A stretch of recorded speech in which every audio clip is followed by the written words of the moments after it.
as Trump's dangerous move on Iran's nuclear deal and his provocative reaction to North Korea undercut diplomacy. Tension is rising for World War III. Discord in the international community has been amplified in conflicts of identity politics across America. Greed and power-seeking leaders' ambition for profits never end. With ever-increased military budgets, combined with tax cuts for the rich and slashes in healthcare and public funds, the legacy of imperialism is carried on. Uncertainty created by economic stagnation is generating frustration and anxiety, which is turned into anger and fear. These emotions are then channeled to harness a false sense of nationalism and white supremacy. In the air of hostility that surrounds us, it is tempting for people to shun those who have opposing views and to respond to hate with even more hate. Resistance can easily be relegated to reactionary rallies. Protests quickly turn into an ideological battle of us versus them, which often results in violence. Yet for real social change to happen, it is imperative for all of us to overcome this loathing toward different views and work together. There is a force within each person that can counter the hatred that seeks to separate us. Mahatma Gandhi recognized this as the power of peace and applied it to create nonviolent civil disobedience that led to India's independence from British rule. Now, more than a half-century later, a similar peaceful resistance has emerged. Recently, leading up to the independence referendum on October 1 in Catalonia, Spain's richest province, Spanish police engaged full force to stop the voting. WikiLeaks founder and editor-in-chief Julian Assange, who has remained confined to the Ecuadorian embassy in London for more than 5 years, acknowledged the peaceful act of self-determination by the Catalonian people in facing this police violence. Calling it the most disciplined Gandhian project since Gandhi, he said that its results will spread everywhere. Peace is a revolutionary force that largely remains untapped. How can social movements be created by this innate transformative power and bring harmony to this divided world? The great law of peace, the same force of peace that guided Gandhi to fight against the oppression of Britain, was present at the beginning of the United States. In history classes, many learned about the American Revolution and the War of Independence, where founders bravely fought for separation from King George. We all know America was founded on revolutionary spirit, but little is known about the quiet strength behind a fiery passion of war at the birth of a nation. Early colonists, after settling into this new world, interacted with indigenous people. Historians have consistently noted how the original framers of the U.S. Constitution, like George Washington and Benjamin Franklin, greatly admired the core concepts of the Six Nations of the Iroquois Confederacy and their democratic governance that was based on a vision of peace. So what does peace mean? From Leo Tolstoy's War and Peace to John Lennon's popular song Give Peace a Chance, the word peace is in our everyday vocabulary. Many of us make slogans, carry banners of peace, and march in the streets. In our culture, peace seems to have become a mere symbol and has come to simply indicate the opposite of violence or a lack of conflict. Native Americans had a different conception of peace. Philosopher Jacob Needleman 2002 described how to them, it is not as something passive, not as a mere absence of conflict, but as a force that can harmonize the actions and impulses of human life in all their multiplicity and opposition to each other. p. 215. Peace, to Native Americans, is at the center of their way of life. Needleman recognized how this peace diverges from European religious and ethical principles that work in duality and supports the radical separation of the good however it is understood and the evil that which resists the good. p. 198. He noted how peace conceived by Native Americans acknowledges interconnectedness of good and evil, and it includes all the forces of life, even what we often call evil. p. 195. He then described for them to be at peace means to be at peace with one's conscience. p. 196. The First Nations' conception of peace calls on each to recognize and respect each other's differences, even the opinions and viewpoints of those we disagree with or condemn. The Great Law of Peace protects independence and individual liberty, while at the same time bases decision-making processes on consensus rather than majority rule. This wisdom of peace was not only at the root of Native American governance but also influenced the formation of the U.S. government, in particular, the key concept of decentralized power that was secured by the separation of power and checks and balances incorporated into the U.S. Constitution. Lost ideals and call for love. This peace placed at the foundation of America is a radical acceptance of differences that recognizes all equally in their uniqueness. Out of this fertile soil that embraces diverse seeds sprang the sprouts of inalienable rights. These include life, liberty, and the pursuit of happiness that were promised in the Declaration of Independence. Yet this revolutionary idea of peace that enlightened the mind and lit the hearts of early settlers seems to have been cast off by the shadow of the old world of monarchy. As Frederick Douglass reminded us in his famous speech The Meaning of July 4th for the Negro, America became false to the past, false to the present, and solemnly binds herself to be false to the future. From the onset, with internal contradictions in the genocide of natives, slavery of blacks, and the oppression of women, the nation diverged from the ground upon which it stood. The promise of equality in the Declaration became empty words. History, with absence of authors who can take responsibility for their creative power, remained asleep to its potential and fell prey to the darkness within. As the Republic expanded, with a focus on material happiness and short-term pleasure through acquisition, the force of peace retreated into the background. Yet it continued to speak to the hearts of ordinary people who still listened to the cries in the wilderness, awakening impulses for social change. In the 1840s, women's suffrage gained strength. Through the emergence of feminism, nature began to speak its silent language of peace. Some recognized the influence of the Iroquois principles of democracy, in which women played an important role. In the mid-1950s, mass protests erupted against racial segregation and discrimination in the southern states, which launched the nationwide civil rights movement. Martin Luther King Jr. found the power of peace that Gandhi had discovered.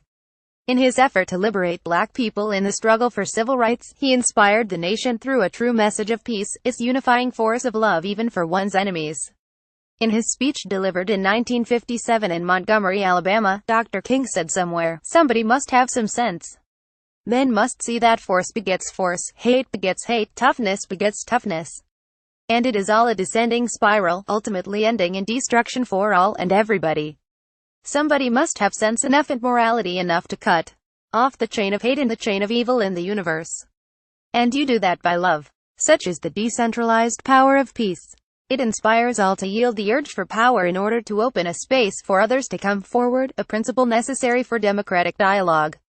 Rage Against the Machine. The 60s brought the further destruction of the democratizing force of peace and at the same time created a resurgence of peacemakers. As the country engaged in military action overseas, the opposition to U.S. involvement in the Vietnam War quickly organized anti-war protests. Jimi Hendrix's rendition of the Star-Spangled Banner in 1969 at Woodstock struck a chord in the hearts of many, letting people hear the rockets' red glare, the bombs bursting in air over Vietnam. As the nation began seeking for answers blowing in the wind, a massive student movement kicked off at UC Berkeley. In the launch of the free speech movement FSM, Joan Baez, who led the first group of protesters into Sproul Hall on the UC Berkeley campus, echoed Gandhi's principles of nonviolence. She reminded the crowd of the commitment to act with love in the heart and that students were going to be nonviolent in thought, word, and deed. Nagler, 2004, p. 202. The clash of two forces became visible in images of flowers placed in gun barrels. As the youth turned to the hardened America represented by armed police, for a moment a breath of peace was brought back to resuscitate this dying culture. Yet this power of peace upheld by childlike innocence alone was not enough to confront the growing beast of the military-industrial complex, which with its insatiable hunger consumes all into its soulless capitalism. As Mario Savio, the spokesperson for the FSM, depicted in his passionate speech in December 1964, the operation of the machine becomes so odious. As the rise of corporate power rolled back most progress that consumer advocate groups had made, the rage against this machine was quietly building up. Decades later, a call for an uprising came from southern Mexico, one of the poorest parts of the world, where indigenous people were treated like animals and abandoned by Western neoliberal economic policies. On January 1, 1994, the day the North American Free Trade Agreement NAFTA went into effect, the people in Chiapas revolted against the Mexican government. This ignited the revolutionary power of peace on the streets of Seattle in 1999. The protest against the World Trade Organization (WTO) spawned a cycle of global social justice movements. Yet this victory was short-lived and the enthusiasm for a different world was crushed by the Bush-era's war on terror and a draconian crackdown of dissent, creating a chilling effect and moved society toward a more authoritarian state. The Age of Cypherpunk. In the moral ice age of the post-9/11 world, a new front of courage emerged from the internet. In April 2010, with the release of the Collateral murder video, an unknown website burst onto the global stage. When the government's internal mechanism of checks and balance had been broken, WikiLeaks opened an avenue for a new accountability. Through this whistleblowing platform, patriotic and liberty-loving men and women found a way to restore the peace of a nation by each choosing to be at peace with their conscience.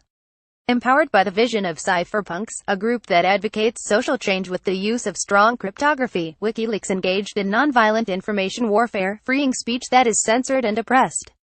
With its radical acceptance of speech in all forms, backed by innovative technology, WikiLeaks made the First Amendment available to the whole world. From the election in Kenya and the Icelandic Revolution to the Arab Spring and Occupy movements, WikiLeaks publications sparked contagious courage, helping open a future where ordinary people armed with knowledge began claiming the power of peace that was for so long stripped away and denied.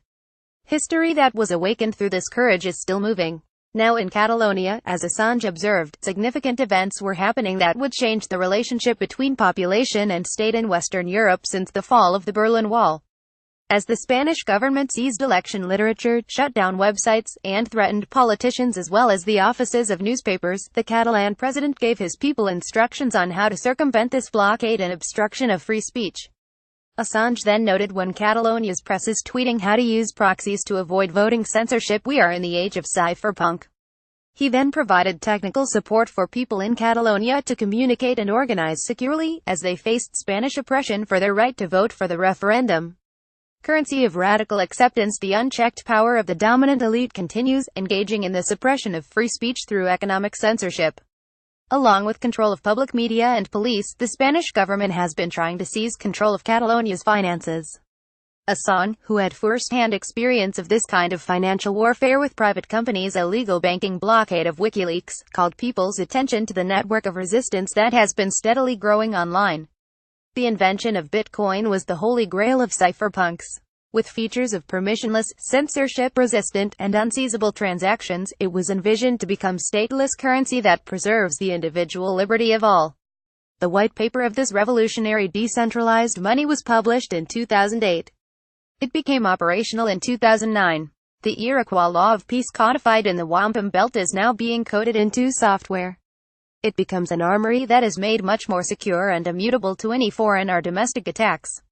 Here, the First Nations' vision of great peace that inspired its democratic confederation seems to have found its realization in the open-source protocol of the consensus algorithm. Security expert and author Andreas M. Antonopoulos calls Bitcoin's governance model leaderless, that which creates decentralized power.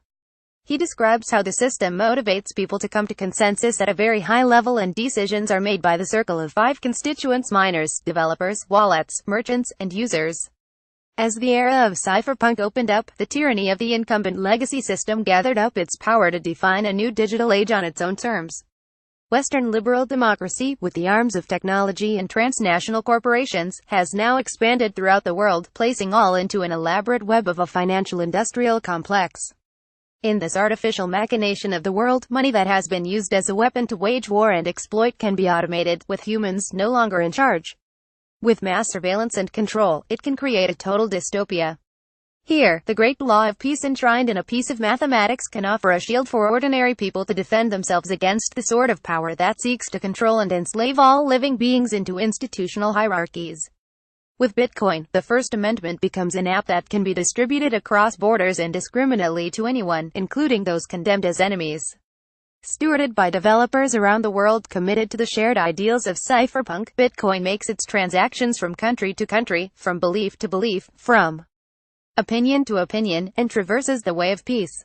Having demonstrated its unbreakable integrity for the last 8 years, the protocol of radical acceptance continues to evolve, providing an alternative to tyranny without fighting, by each engaging in the creative act of innovation. As governments all over the world become destructive and old systems begin to crumble, new networks are being made by linking the knowledge of computer science with the wisdom of the First Nations, who have lived in harmony with nature. Now, the West and natives, 2 minds from the same roots that once diverged paths, can come together to begin a new civilization. By each choosing freely to chart the way of peacemaking, social movements can be created. People walking side by side bring this world toward a more perfect union, founded upon a principle of equality that allows everyone to be free. References: Nagler, M.N. 2004. The Search for a Nonviolent Future, a Promise of Peace for Ourselves, Our Families, and Our World. Maui, High Inner Ocean. Needleman, J. 2002. American Soul: Rediscovering the Wisdom of the Founders. New York, Penguin Group.